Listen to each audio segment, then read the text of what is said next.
बिस्मिल्लाहिर्रहमानिर्रहीम, अस्सलाम वालेकुम। सो डियर व्यूअर्स, आज हम बात करेंगे कि वायरसेस की नई किस्में कैसी बनती है। आपने पहले सुना कि कोरोना वायरस आई, फिर कुछ अरसे बाद आपने अल्फ़ा, फिर बीटा, फिर गेमा, फिर ओमिक्रॉन का नाम सुना। सो आज हम इस पर बात करेंगे कि एक वायरस की और किस्में कैसे बनती है। सो सेल डिवीज़न ये वो प्रोसेस है जिसमें एक आबाई खुलिये से दो डॉटर सेल्स, दो मज़ीद खुलिये बनते हैं। तो इस सेल डिवीज़न के दौरान रिप्लिकेशन का मरहला होता है।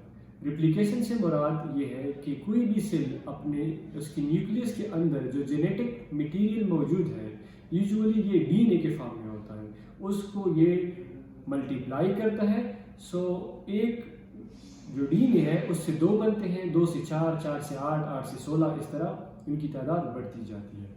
तो सेल डिवीज़न के दौरान रिप्लिकेशन एक मरहला है जिसमें जेनेटिक मटेरियल डबल होते हैं। तो इस रिप्लिकेशन के दौरान चूँकि ये बहुत ही स्पीडी प्रोसेस होता है। अच्छा, मैं बताता चलूँ कि डीएनए जो है ये एक हमारा जेनेटिक मटेरियल है। इंसान में एक सेल में जो न्यूक्लियस में डीएनए पाई जाती है, अगर आप उसको स्ट्रेच करें, आप उसका एक बैंड बनाएं, उसको खींचें, तो ये तकरीबन 2 मीटर इसकी साइज़ होती है। और एक एडल्ट इंडिविजुअल में 10 ट्रिलियन से लेकर 10 ट्रिलियन से लेकर 50 ट्रिलियन तक सेल्स होते हैं।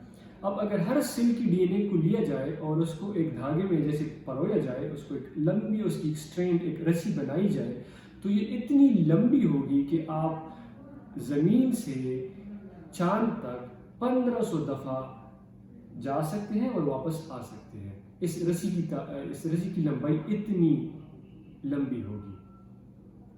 अब जब सेल डिवीज़न के दौरान रिप्लिकेशन होता है तो ये इतनी लंबी रस्सी ये जो है 1 से 2 बनती है, 2 से 4 बनती है।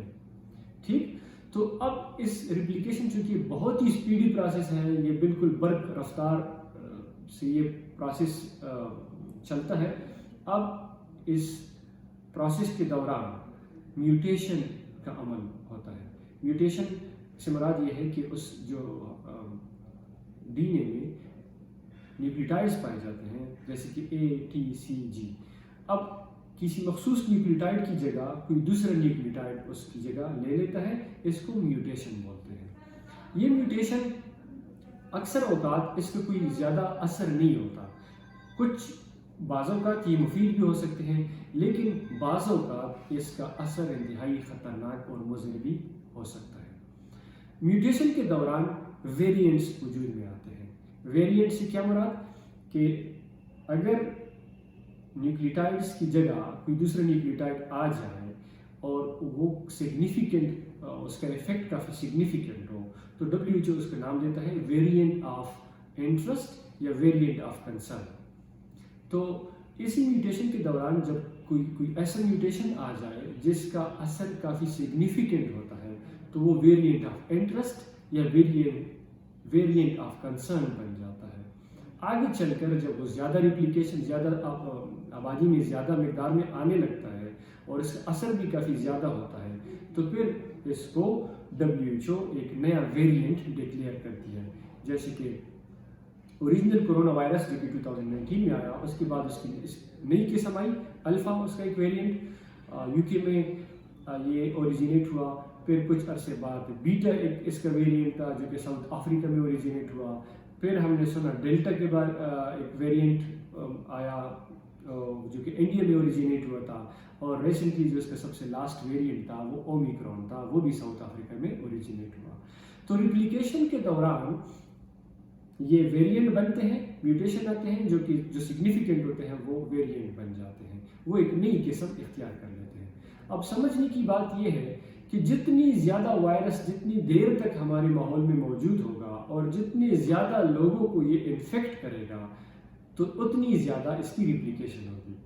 मैं मिसाल देता जाऊँ कि अगर एक पेशेंट में एक वायरस आ जाए, वो रिप्लिकेट होता है, उससे 2 बनते हैं, 2 से 4, 4 से 8, इस तरह उसके मिलियंस ऑफ डिफरेंट कॉपीज बन जाते हैं। तो मतलब मिलियन टाइम्स ये रिप्लिकेट हुआ। अब मिलियन टाइम्स में चांसेस है कि इसमें म्यूटेशन आ जाए। जितने ज़्यादा लोगों को ये स्प्रेड होगा اتنی زیادہ اس کی ریپلیکیشن ہوگی اور اتنی زیادہ چانسز ہوں گے کہ اس کی اور مزید قسمیں، نئی قسمیں دنیا میں آتی رہیں گی. سو اس لیے ضروری ہے کہ اگر ہم نے اس وبا کو ختم کرنا ہے تو ہم نے اس کی اسپریڈ کو روکنا ہے. جتنا اس کا اسپریڈ منیمائز ہوگا اتنی ریپلیکیشن کے چانسز کم ہوں گے، اتنے نئے ویریئنٹس کے بننے کے چانسز بھی کم ہوں گے. Thank you.